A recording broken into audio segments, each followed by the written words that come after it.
I fell in love with automation purely because we were out exploring the world, and I'd much rather be out with my kids exploring than chained to my laptop. So every part of the business that I could possibly automate, I have. And that's what led to teaching other business owners how to do the same, because life's too short to be stuck behind the laptop.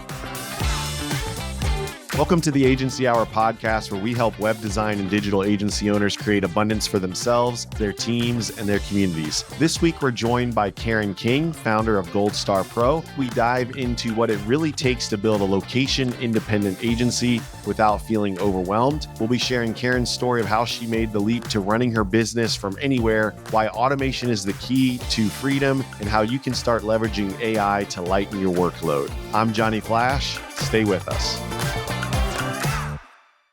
Hey, Karen, how's it going? Good. Excited to be here. Yes, so glad to have you. So tell us where in the world you are, because I know you're just a world traveler and I know you're always on the move. So tell us where you are right now. So right now we're in North Macedonia. Saturday we go back to Bulgaria, where we've spent the winter skiing, and then April we're off to Mexico. So yeah, we've been traveling full time for 9 years. That is amazing. That is so amazing. So I know our audience will want to know, like, how do you run a business and travel for 9 years? Because that's like most people's dream, right? Like hit the slopes and maybe do 30 minutes or an hour of work, later in the evening or something, and then, have fun. So talk a little bit about how that came to be and just what that looks like and everything. Absolutely. Well, I had a business, a brick-and-mortar business back in Australia, and cake decorator of all things.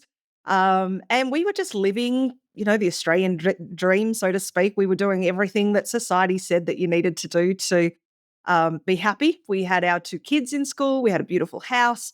Um, we realized one day that we just weren't happy. Like, we were tired of the sort of rinse and repeat. We call it our Groundhog Day existence now. And so we took a vacation, and I read The Start of the 4-Hour Work Week. And at that point, I learnt the phrase location independence. And those 2 words changed everything. So we spent 2015 selling everything we owned, headed off into the world. And I decided, well, at some point I'd launch a business. So we've done a few things over the years. But now we travel the world, work, sort of, rotate between work and play, so to speak. But this year's been really cool because Monday, Wednesday, Friday mornings, I'm up on the ski slopes, and then I work in the afternoons and on Tuesdays and Thursdays. So it's the freedom to live however you like. That is amazing. I'm sure there's amazing skiing over there too. Here where I am outside of Washington, D.C., it's like, even if we travel for a few hours, it's like, they're probably more like hills, I like to snowboard, so I'm just envious. That sounds amazing. Talk a little bit about, I know you're really into automation, so I'm curious, and I don't know the answer to this. I'm curious how much is automated and how much you have like team doing some things on some of those days when you're not working and stuff. The short answer is as much as I can possibly automate. I fell in love with automation purely because we were out exploring the world, and I'd much rather be out, with my kids exploring than chained to my laptop. So every part of the business that I could possibly automate, I have, and that's what led to teaching other business owners how to do the same, because life's too short to be stuck behind the laptop. And for a lot of our audience, they're small business owners. They don't have massive big teams, and so being able to automate and get themselves out of the day-to-day running of the business is really critical. Yeah. And I think, we run into those businesses as well, where like they need help with their actual business, which is not what I do, right? I'm helping them with their marketing and their digital marketing, all that stuff. But in terms of like, me helping them get the right systems in place and all of that, that's like so far outside of like what, I do. So talk a little bit about, I guess, how you help businesses, what kind of systems you put into place. Like, talk a little bit about what that looks like. Yeah, the background, my background is training and development and coaching and course creation. And when we started traveling, I started building websites for people, and that led into teaching people how to build their own website, which led into automation. And what I realized was that most small business owners are just so completely overwhelmed by the tech side of their business. And instead of helping them, it's actually holding a lot of them back. So about 4.5 years ago, we launched Gold Star Pro. And we essentially help business owners not only simplify their business and their tech stack because it's all in one instead of needing 4 or 5 different systems, but we teach them how to use it. And that's my passion, is coaching people, giving people the skills that they need to be able to jump into their business and make tweaks instead of having to pay out huge sums of money and still really not know what's going on in the business, which is where I was 10, 15 years ago. So we do a lot of coaching, and giving business owners the confidence to be able to grow their business. Love it. Love it. So, talk a little bit about, in terms of, I guess, I'm sure there's lots of layers, right? Like there's the website or the funnel or the text messaging and all of that stuff. Talk a little bit about some of those pieces that you've kind of connected together.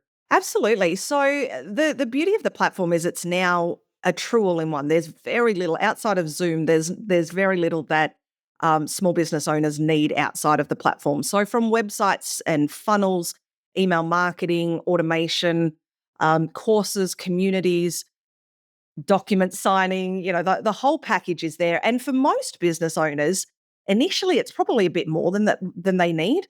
But the beauty of it is it's such a good package. It's so capable of doing everything, and it's at a price point that if they start, even if they're using 20% to start with, they're essentially paying what they're paying for one platform elsewhere, but instead of having to pay for the second, third, fourth, and fifth package, as their business grows, they can just use the software that they've already got.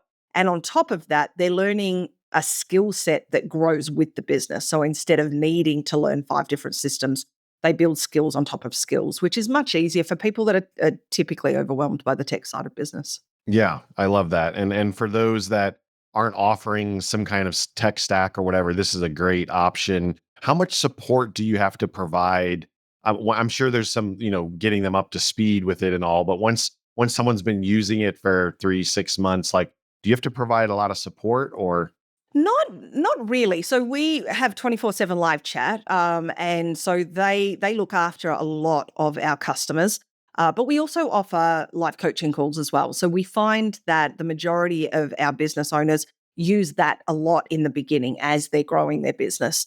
And then after that, they've got our community and then our 24/7 live chat team, who are just phenomenal. So it certainly makes for small business owners that are typically not techie, when they are struggling, they know they're in a place where they can ask the questions. Yeah. What are some things that you're seeing or that you would recommend, like, for agency owners that might be listening to this, or freelancers, and maybe they've dabbled with chat GBT or a little bit of Mhm. like AI, but where are you seeing some of the opportunities to like leverage AI more, or automation, to connect things that maybe like people are still doing in an old school kind of way?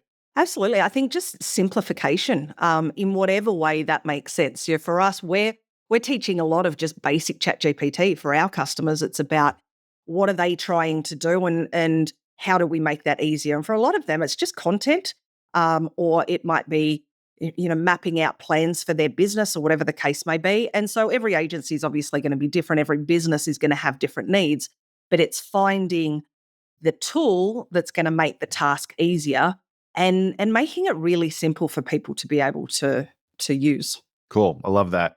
I know some people are resistant to um change, right? Like, we're Mhm. resistant to trying a new tool, to doing it a new way, to like a tech tool that we haven't used before. Like, how do you work with, because I imagine some of these business owners have to be like, yes, my way sucks, but I really don't want to like have to learn something new. Yeah.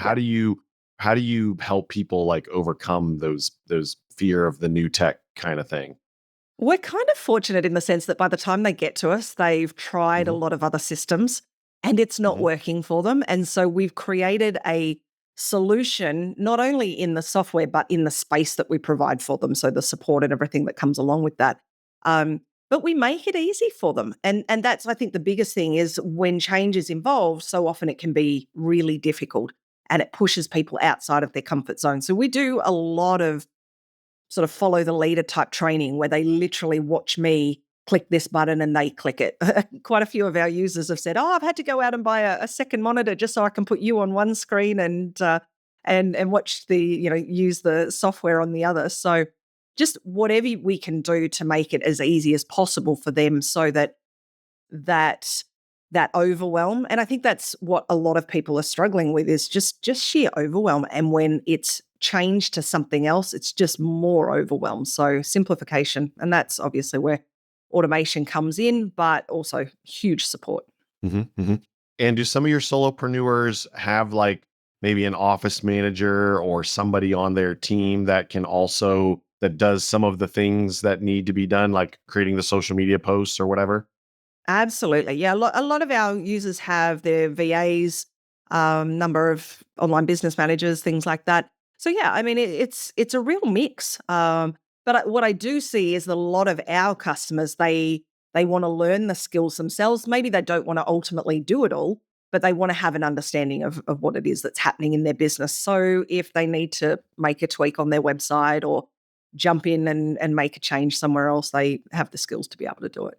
Love that. And then if they need support beyond that, they can always use something like E2M, like a white label service, where if they just need someone to create their social posts or whatever, they could, hire them to do some kind of, Absolutely. service, and then kind of Mhm. use a platform like what you're talking about to, send out the posts or manage the website or whatever. Right. So there's a lot of different Yeah. options there. Yeah. Yeah, absolutely. I mean, they don't all want to do it themselves. And for small business owners, they're typically wearing so many different hats.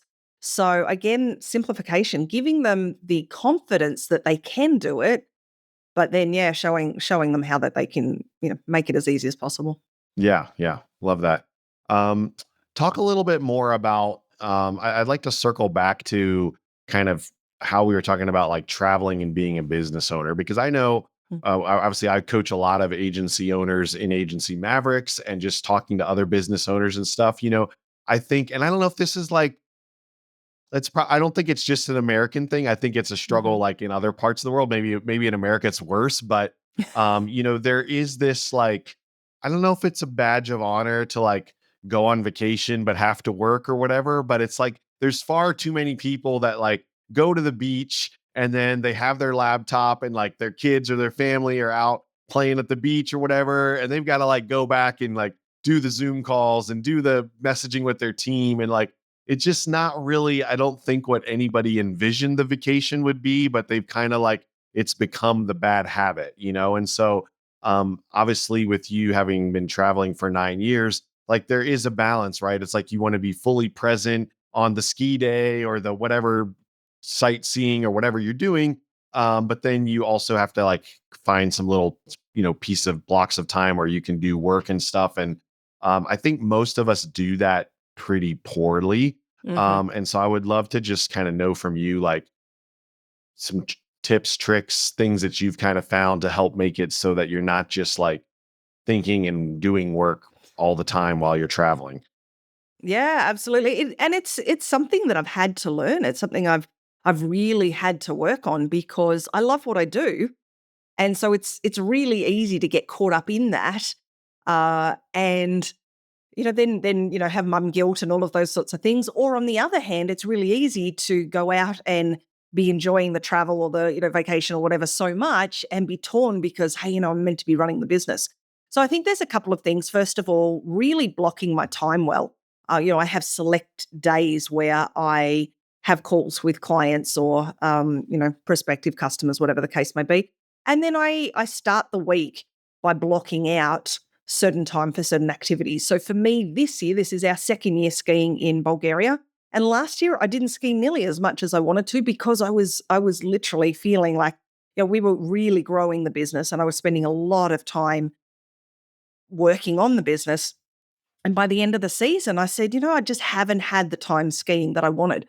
So this year we blocked out Monday, Wednesday, Friday mornings and I work around that. So it really is about prioritization and choosing when you work. And, for me, Monday, Wednesdays, and Fridays, I might end up working later into the night, maybe doing some calls or whatever I need to do a little bit later in the day. But quite often, we'll come home from skiing, we'll stop on the way home and have some lunch and do what needs to be done.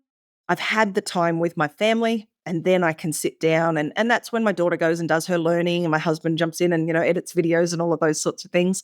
So I think blocking the time has been a really, really important thing, because that way I can do both. I can work, I can enjoy time with my family and sightseeing and whatever the case may be. And I'm not feeling guilty at any point. And I've got an amazing team. So I've got a small team, but they love what they do as well.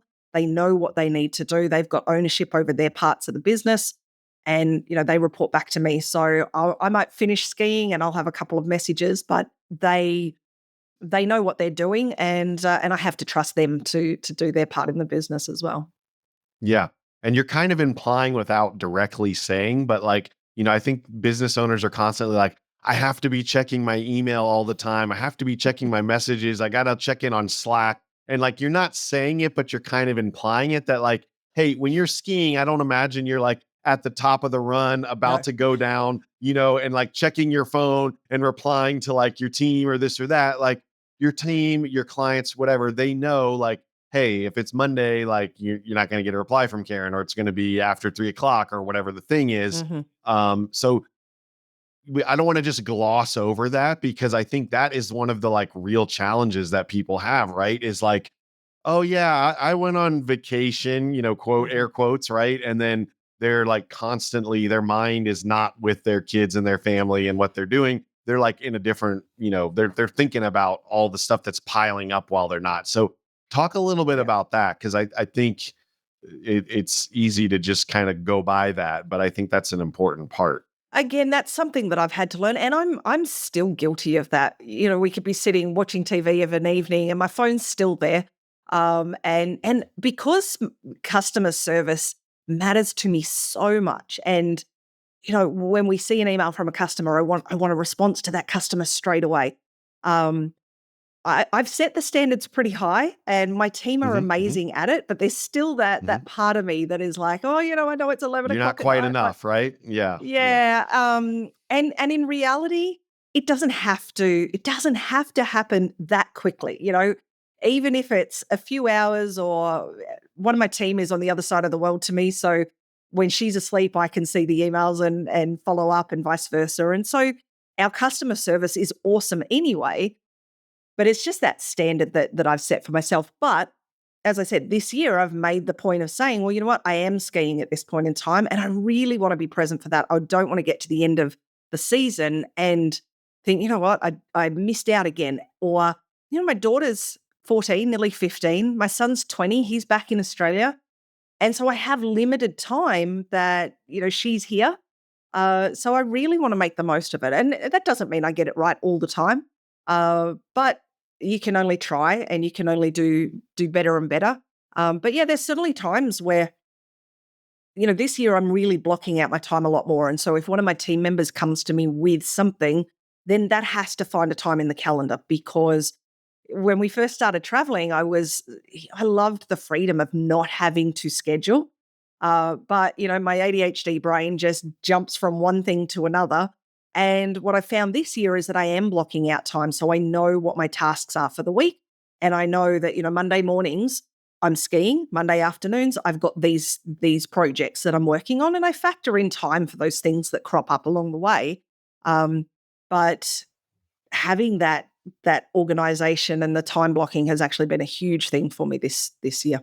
Yeah, yeah, and I think you've also realized, which I'm realizing too with similar kids' age, that like it goes by so fast. Oh, I mean, yeah. my oldest is 18, my youngest is 14. I have 4 kids, and it's just flying by. And I feel like the Mm, older my kids get, the faster it's going, the busier their schedules are, the more I have to like really work to have time with them, because they've got absolutely. a part-time job, they've got their friends, they've got all these different things, right? And Yeah. so it's just that you realize like, wow, I need to carve this time out, or I'm not gonna get it with them, right?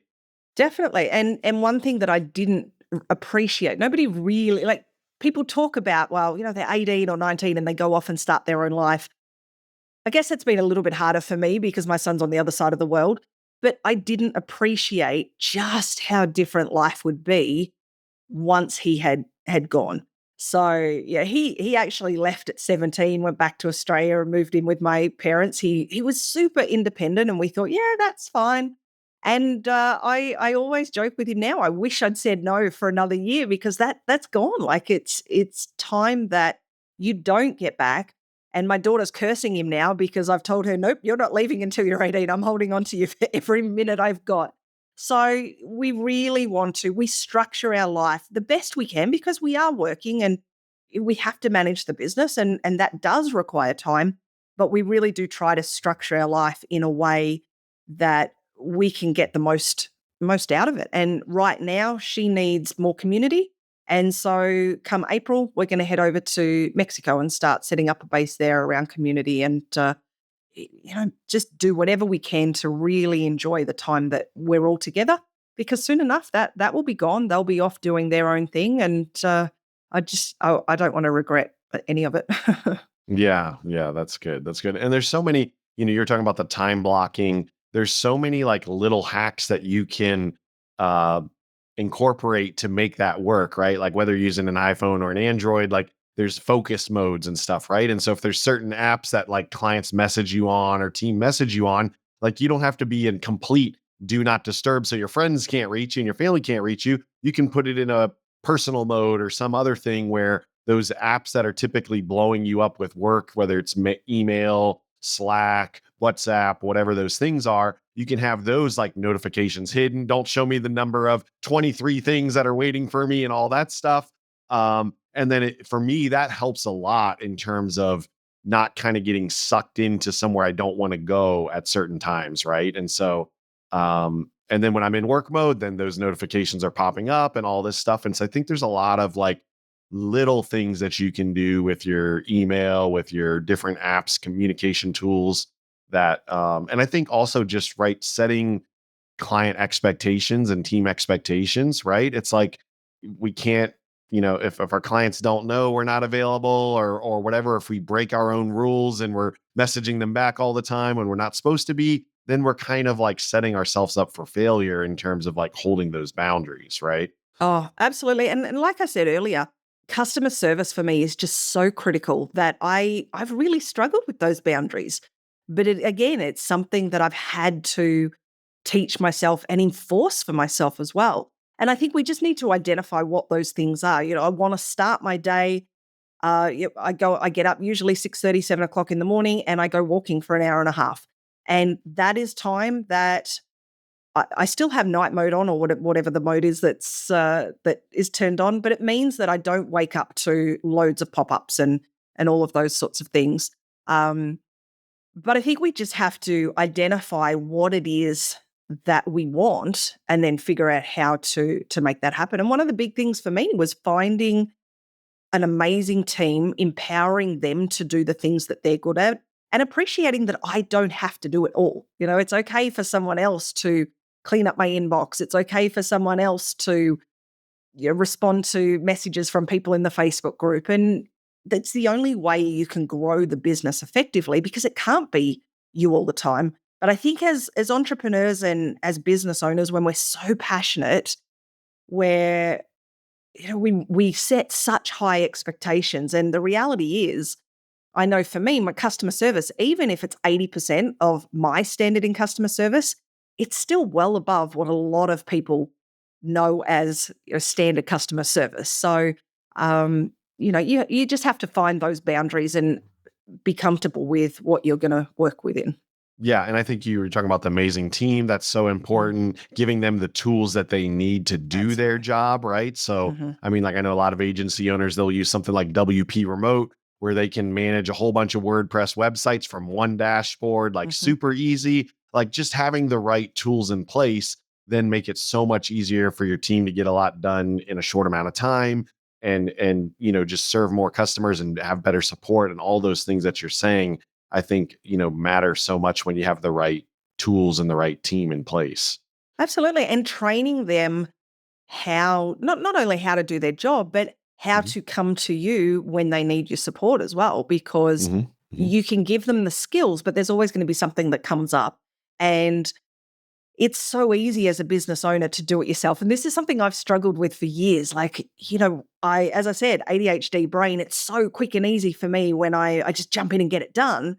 But that doesn't help me in the long term. And so I've got with my team, I've said to them, okay, this is what I want you to do. When you need my help, come to me with the problem, what you think the solution is, what it is that you need from me. Come to me with all the information so that I then don't have to stop what I'm doing and go off and do the investigation. You're the problem solver.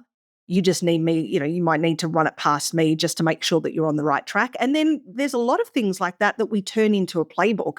And we've even gone as far as setting up our own AI bot for our internal team, which remembers all of the questions and answers that get asked. And so the team can then go to the bot and say, oh, what happens when a customer wants to do this? And they don't have to come to me because we've already done that the first time. Love it. Love it. As we wrap up, I know that you're helping businesses try to escape the 9 to 5, and some of our agency owners and freelancers that are listening, they may already have a tech stack that they kind of help clients with that, but I know a lot of them do not have that. We are not, like, even in my own agency, I'm not trying to solve every business issue that my clients have. I can help them with the marketing, but in terms of some of those other things, and talk a little bit about kind of how you're helping small business owners escape, the 9 to 5. Absolutely. So we've just recently launched the Escapepreneur. So this is going to be an incredible coaching program that not only gives them the tech that they need, but also the coaching and the skills and the strategy, everything. So many programs teach strategy, but then sort of throw you in the deep end and say, well, I probably recommend this platform and that platform. But there's not a lot of tech coaching in there. And again, what we've seen and how, I guess the reason we launched was because there was such a gap from people feeling overwhelmed with tech and not having a place to go. So really excited to move down that path. But the other thing that I do love is that we have an incredible partner program. We work with a lot of coaches and business owners who they don't want to do the tech stuff themselves either. They want a platform that they can recommend people to. And so we do a lot of work with partners who they might have a particular way that they're teaching. We help them build out different templates and of funnels and workflows and all of those sorts of things. And then when they refer people to us, we can push all of those templates into their accounts. So I love that because it gives the business or the agency, somebody that they can trust and work with, and maybe even they can incorporate a little bit of training around Gold Star Pro inside of their agency. But it also means we can push those tools over and we can support their clients without them having to be the go-to tech person. And that's been working incredibly well because most business owners just get so overwhelmed by all the tech stuff. So it's really cool to be able to partner with people and just, it's a win-win-win for everybody involved. Yeah, I love it. So if I have a contractor client or a home fitness, instructor or whatever is, and they need that help for their business, that's where kind of what you offer would really help, right? Yeah. We've got one coach at the moment who she teaches a business strategy, and she's got particular templates, funnels, and workflows and sequences that she's developed as part of her coaching program. And now, so she refers people over to us. We push those templates into the account. She gets her partner payment each month. Customer is happy. She's happy. We're happy. It's an awesome combination. Awesome. Love it. Karen, thank you so much for taking time off the slopes to hang out with us and have a conversation, and love what you're doing. Love the inspiration for kind of living out your dream while doing you're both. You're living out your dream and doing your dream, which is just amazing. So thank you so much. Oh, thank you so much for having me. Thanks for listening to the Agency Hour podcast, and a huge thanks to Karen for joining us. Okay, folks, remember to subscribe and please share this with anyone who you think may need to hear it. I'm Johnny Flash. Let's get to work.